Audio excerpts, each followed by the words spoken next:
Hello साथियों, मैं अखिलेश शाह अपने यूट्यूब चैनल पोटेंशियल तैयारी पर आपका स्वागत करता हूं।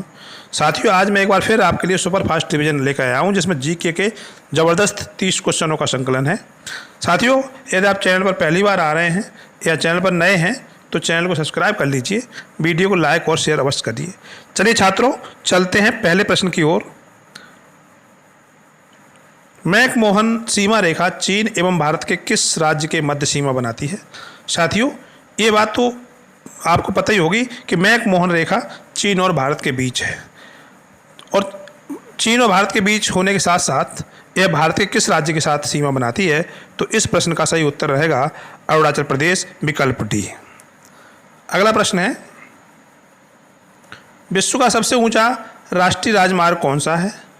विकल्प दिए हैं वाराणसी से कन्याकुमारी, मनाली लेह राजमार्ग, दिल्ली अमृतसर और कोलकाता दिल्ली। साथियों, इस प्रश्न का सही उत्तर है विकल्प बी, मनाली लेह राजमार्ग।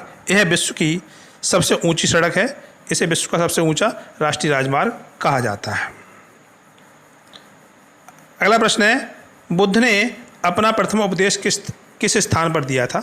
विकल्प दिए हैं वैशाली, तक्षशिला, राजगृह और सारनाथ। साथियों, बुद्ध ने अपना पहला उपदेश वाराणसी जिले में सारनाथ नामक स्थान पर दिया था, तो इस प्रश्न का सही उत्तर रहेगा विकल्प डी, सारनाथ। बुद्ध के प्रथम उपदेश को ही धर्मचक्र प्रवर्तन की संज्ञा दी गई है। अगला प्रश्न है, दिल्ली का कौन सा सुल्तान अशोक स्तंभ को टोपरा से दिल्ली लाया था? विकल्प दिए हैं मोहम्मद बिन तुगलक, बलबन, फिरोज शाह तुगलक और सिकंदर लोदी। साथियों, अशोक स्तंभ को दिल्ली लाने वाला सुल्तान था फिरोज शाह तुगलक। इस प्रश्न का सही उत्तर रहेगा विकल्प सी। अगला प्रश्न है, भारत के संविधान की व्याख्या का अंतिम अधिकार किसे है? विकल्प दिए हैं संसद, राष्ट्रपति, प्रधानमंत्री और सुप्रीम कोर्ट। साथियों, बताते चलें कि संविधान का रक्षक सुप्रीम कोर्ट को कहा गया है, संविधान का अभिभावक सुप्रीम कोर्ट को कहा गया है, और संविधान की अंतिम व्याख्या का अधिकार भी सुप्रीम कोर्ट को ही है। तो विकल्प डी इस प्रश्न का सही उत्तर है। अगला प्रश्न है, मूल संविधान में कितने मूल अधिकारों का उल्लेख था? विकल्प दिए हैं 7, 8, 10 और 6। साथियों, बताते चलें कि वर्तमान में हमारे संविधान में मूल अधिकारों की संख्या 6 है। मूल संविधान में ये संख्या 7 थी, जो घटकर 6 रह गई है। तो इस प्रश्न में पूछा जा रहा है कि मूल संविधान में कितने मूल अधिकार थे? तो विकल्प रहेगा ए, 7। तो 7 मूल अधिकार थे हमारे मूल संविधान में। एक 7वां मूल अधिकार था संपत्ति का अधिकार, अनुच्छेद 31 में उल्लिखित था। उसे संविधान के मूल अधिकारों की श्रेणी से हटा दिया गया है, अब उसे अनुच्छेद 300 का के अंतर्गत विधिक अधिकार बना दिया गया है। अगला प्रश्न है, राष्ट्रीय युवा दिवस प्रतिवर्ष 12 जनवरी को किसकी जयंती के रूप में मनाया जाता है? साथियों, राष्ट्रीय युवा दिवस की बात की जा रही है, जो 12 जनवरी को हम प्रतिवर्ष मनाते हैं, और यह जयंती किसकी है ये बताना है। तो ये जयंती है स्वामी विवेकानंद की। विकल्प डी इस प्रश्न का सही उत्तर है। अगला प्रश्न है, राजा राम मोहन राय को राजा की उपाधि किसने प्रदान की थी? विकल्प दिए हैं अकबर द्वितीय, Lord William Bentinck, Lord Hastings और शाह आलम द्वितीय। तो साथियों, यहाँ राजा राम मोहन राय की बात की जा रही है, तो राजा राम मोहन राय को राजा की उपाधि देने वाला मुगल बादशाह अकबर द्वितीय था। तो इस प्रश्न का सही उत्तर रहेगा विकल्प ए, अकबर द्वितीय। अगला प्रश्न है, मराठा साम्राज्य के संस्थापक शिवाजी महाराज को राजा की उपाधि किसने दी थी?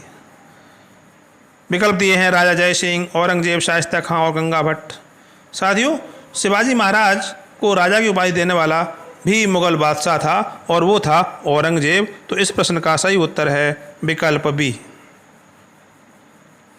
अगला प्रश्न है, भारत के संविधान में संविधान संशोधन की प्रक्रिया का प्रावधान किस देश के संविधान से लिया गया है? विकल्पों में दिए गए हैं अमेरिका, ब्रिटेन, आयरलैंड और दक्षिण अफ्रीका। तो साथियों, भारत के संविधान में संविधान संशोधन की प्रक्रिया दक्षिण अफ्रीका के संविधान से ली गई है।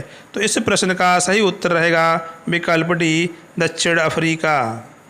अगला प्रश्न है, परिवहन की दृष्टि से विश्व की दूसरी सबसे व्यस्त नदी कौन सी है? तो साथियों, परिवहन की दृष्टि से विश्व की सबसे व्यस्त नदी की बात करें तो वो है राइन नदी, जर्मनी में बहती है और इसे कोयला नदी भी कहते हैं। लेकिन इस प्रश्न में पूछा गया है दूसरी सबसे व्यस्त नदी, अर्थात दूसरे नंबर की सबसे व्यस्त नदी, वो तो सही उत्तर रहेगा इसका विकल्प ए, सेंट लॉरेंस नदी। अगला प्रश्न है कौन सा पर्वत एशिया व यूरोप के मध्य प्राकृतिक सीमा बनाता है? विकल्प दिए हैं कॉक्सस पर्वत, आल्पस पर्वत, पेरेनीज पर्वत और यूराल पर्वत।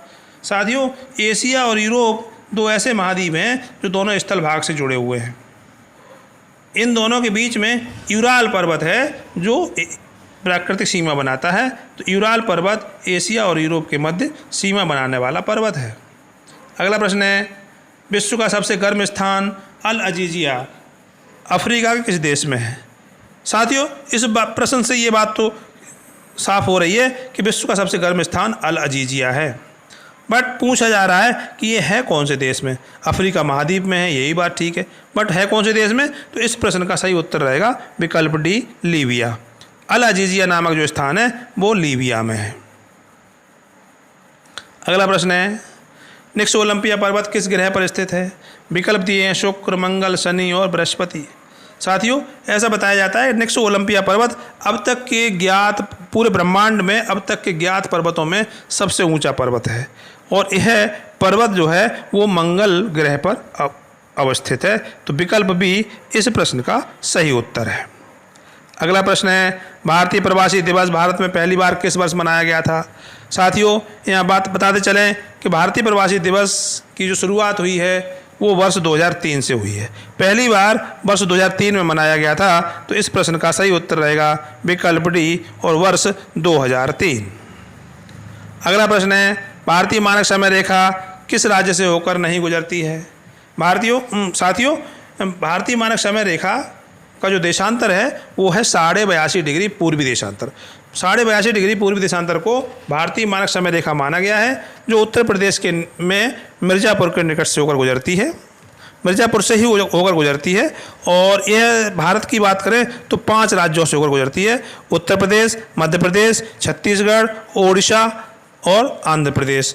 तो साथियों, विकल्पों में अगर देखें तो झारखंड इस प्रश्न का सही उत्तर होगा विकल्प सी, झारखंड से होकर ये अंतर्राष्ट्रीय भारतीय मानक समय रेखा नहीं गुजरती है। अगला प्रश्न है पृथ्वी व सूर्य के बीच औसत दूरी कितनी है?